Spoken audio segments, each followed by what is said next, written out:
talong, torta. Tapos yung pritong isda. And bagoong. Bubuksan ako ng calamansi. So let's try.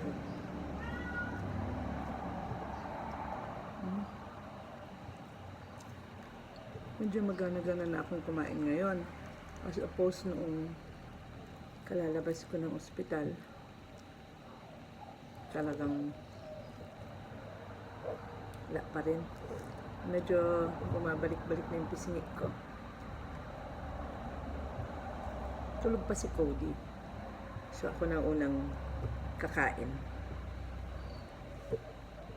Mamaya pa gising nun. Maaga lang gumigising yun pag maglalaba kami. Siya pala. Assistant lang ako. So, itong aking almusal ngayon. Actually, hanggang lunch na ito mamaya. Papahinga lang ako. Pagkatapos nito, maliligo, pahinga. Pinaarawan ko uli yung mga sampay. Kasi kahapon, napeke ako. Nabudol ako nitong panahon. Akala ko'y uulan. So, pinasok ko. Pala na may hindi.